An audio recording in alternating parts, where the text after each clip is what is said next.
Well, God bless each and everyone.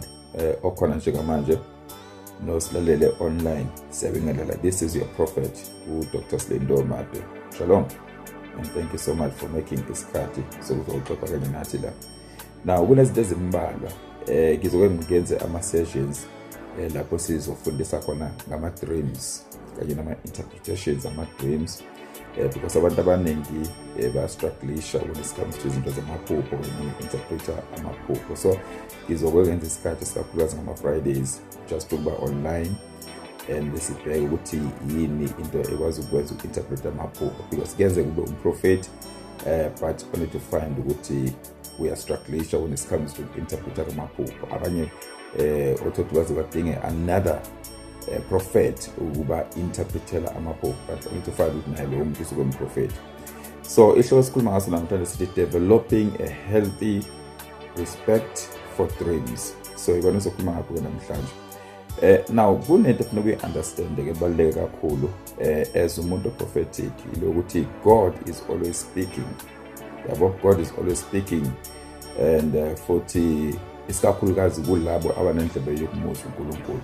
So ngamanye amazwi when we speak about God, uNkulunkulu hleze ekhuluma. That's why we normally say uma ngabe ulala uma umuntu prophetic, uma ngabe ulala usuke ungarest, but ukulala kuthina kusho a project. Uma ngabe ulala usuke wenza i-project, it is a project. That's why manje umuntu prophetic awulali ungenali idari kuze kwakho ungenali pen, because each and every dream, even no matter how you interpret, but uma be uvuke ebusuku ufuneka iphupho olibone ebusuku ulilobe phansi. So that's why ukuthi nabantu aba prophetic ukulala kwi project awulali ngenxa yokurest, but ulala ngenxa yokuthi uthi inkosi ngifuna ukukhuluma nami ngalalela. That's why ama-Jews isikhathi esiningi mangabe ezolala awabe nomthandazo owunderendero omude, kodwa bathi uNkulunkulu inceke yakhe isiyalala ungakhuluma nenceke yakho. So God is always speaking. So amaphupho ay-project. So uNkulunkulu kunendlela supernatural ayisebenzisayo ukucommunicate nabantu bakhe. So since umuntu osupernatural noma ezocommunicate kanye nathi uNkulunkulu akazocommunicate ngendlela natural, but uzosebenzisa futhi indlela supernatural ukukhuluma nathi. So iphupho le enye ke yezinto supernatural uNkulunkulu asuke eyisebenzisa just to communicate with umuntu, right? So kunento kufanele understand ke ukuthi when we speak about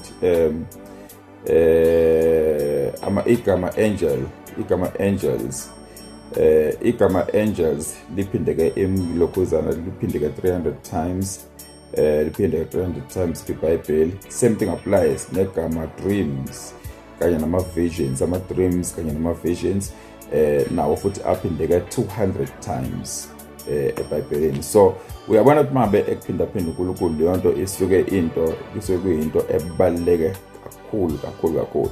So when we speak about a dream and the vision, so lezo zinto izona ndlela uNkulunkulu acommunicate kalula ngazo esikakhulukazi nomuntu. Masikhuluma nge-dream kanye ne-vision, iyona ndlela uNkulunkulu acommunicate ngayo kalula, especially futhi mabe ezocommunicate nomuntu. Ungakhohlwa ukuthi kukhona into ebizwa ngokuthi i-dream and then bese kukhona into ebizwa ngokuthi i-vision. So when we speak about i-dream yaziwa ngokuthi i-vision of the night. I-dream yaziwa ngokuthi i-vision of the night. Yes, when we speak about a dream is a vision of the night. And uma bese khuluma nge-vision, i-vision yona yaziwa nge-vision.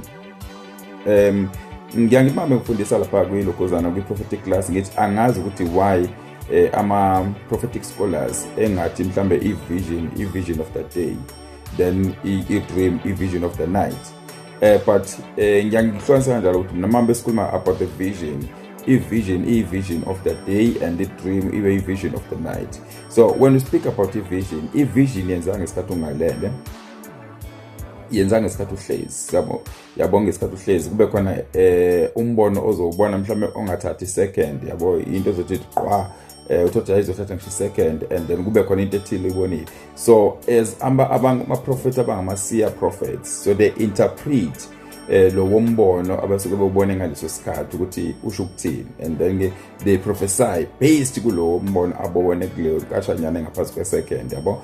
And the vision of the night, which is a dream, yenzeke ebusuku yona ngesikhathi ulele. Ila isuke inyama khona seyilele, then ke uspirit akalali. Then ke uma bese kuyi-vision ku-communicator a spirit of God with your spirit. So kuba i-communication supernatural because kusuke kukhuluma uNkulunkulu to you, a communicator nawe. So when you speak about ilokhuzana ke i-dream, ila uNkulunkulu esikukhuluma nawe khona supernaturally ekhuluma with your spirit, because noma wena ngathi ulele but ispirit sakho asilali, yabo leyo nto leyo. So mawubheka incwadi kaNumeri, Numeri chapter 12 verse number 6, uthi Numeri, hear now my words, izwamanje amazwi ami, if there is a prophet among you, I the Lord make myself known to him in a vision, I speak to him in a dream. So as umuntu prophetic, uNkulunkulu iyona ndlela communicate kalula ngayo. That's why ama-prophetic scholars I emphasize indaba ukuthi uma ngabe uwumprofeti kwazi uku-interpret amaphupho, because la emaphusheni ila uNkulunkulu ekwazi ucommunicate nawe kakhulu as umuntu prophetic. So iphupho iyona ndlela eyaziwa njenge-beginning stage of the prophetic. So iphupho yaziwa njenge-beginning stage of the prophetic.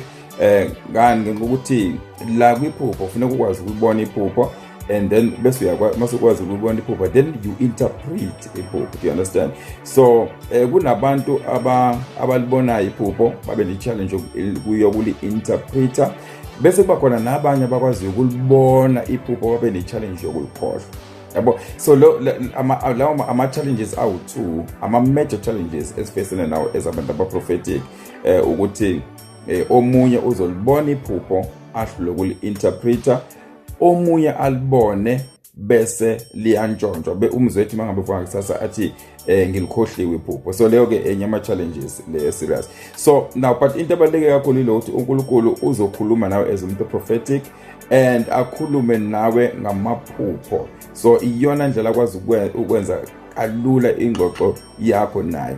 Unelifinyelela kule level lokuzwa an audible voice, ukwazi uku-interpret ama-visions la usukwabona during that day, but the beginning stage of the prophetic yokuthi ukwazi uku-interpret your own dream. So la sikhuluma about ukudevelopa a healthy respect of amalokozana amaphupho, yabo. So even the Jewish culture, i-culture yamaJuda, so bakholelwa ukuthi ke amaphupho are spiritual and it is a divine encounter with God. So when you speak about amaphupho anjani, amaphupho are spiritual and amaphupho are divine encounter with God.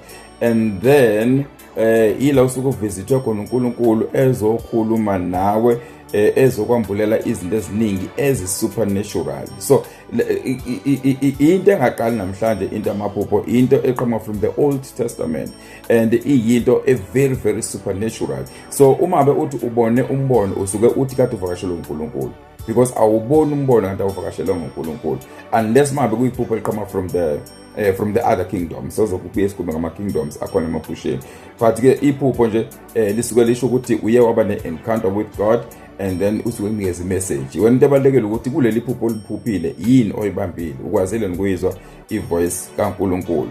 So when you speak about i-dream, njengoba iphupho into eqhamuka from the Old Testament, kunabantu lapha kwi-Old Testament abaphupha abafana noJoseph, abafana noDaniel, abafana noJacob, abafana noNebukadnezar, abafana noSolomon, abafana noJobe, right? So lokho kukhombisa kusobala ukuthi into eyiphupho into eqhamuka from the Old Testament and into ebekade ikhona sonke lesisikhathi. Asibambe lapho namhlanje and sokuba futhi no part 2 ezisikhathi siqhubeka. Benza nginikeze i-background ukuthi when we speak about ama-dreams ayini, yes kubambeke iphupho liyindlela supernatural uNkulunkulu communicate ngayo nawe as umuntu o-prophetic. God bless you and shalom.